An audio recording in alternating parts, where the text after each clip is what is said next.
أعوذ بالله من الشيطان الرجيم.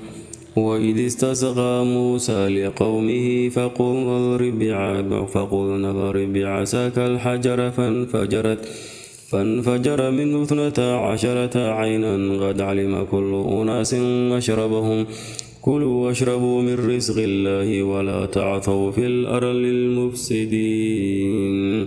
وإذ قلتم يا موسى لن نصبر على طعام واحد فادع لنا ربك يخرج لنا مما تنبت الأرض من بقلها وقثائها وفومها وعدسها وبصلها قال تستبدلون الذي هو أدنى بالذي هو خير اهبطوا مصر فإن لكم ما سألتم وضربت عليهم الذلة والمسكنة وباءوا بغلب من الله ذلك بأنهم كانوا يكفرون بآيات الله ويقتلون النبيين بغير حق ذلك بما عصوا وكانوا يعتدون. إن الذين آمنوا والذين هادوا والنصارى والصابئين من آمن بالله واليوم الآخر وعمل صالحا فلهم أجرهم عند ربهم ولا خوف عليهم ولا هم يحزنون.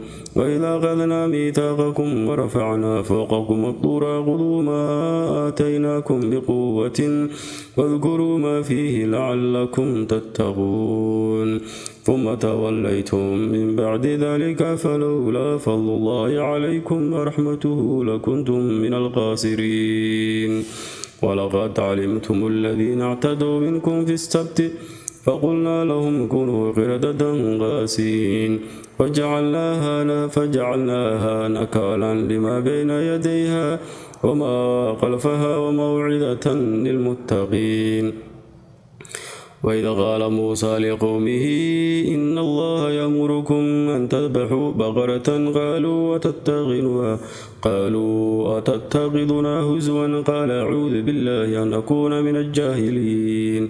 قالوا ادع لنا ربك يبين لنا ما هي قال إنه يقول إنها بقرة لا فارض ولا بكر عوان بين ذلك فافعلوا ما تؤمرون.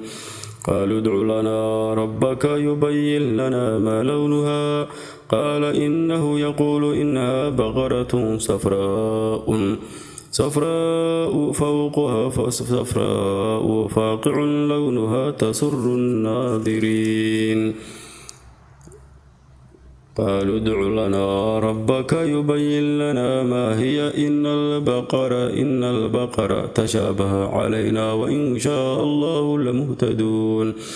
قال إنه يقول إنها بقرة لا ذلول تثير الأرض ولا تسقي الحرث مسلمة لا شية فيها قالوا الآن جئت بالحق فذبحوها وما كادوا يفعلون. وإذا قتلتم نفسا فادرأتم فيها والله مخرج ما كنتم تكتمون.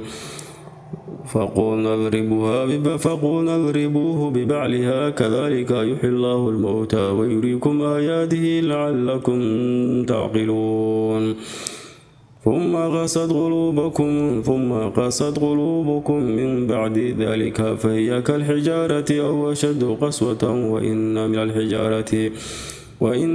الحجارة لما يتفجر منه الأنهار وإن منها لما يشقق فيخرج منه الماء وإن منها لما يهبط من خشية الله وما الله بغافل عما تعملون.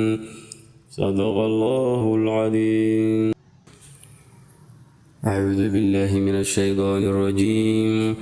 وإذ استسقى موسى لقومه فقلنا اضرب بعصاك الحجر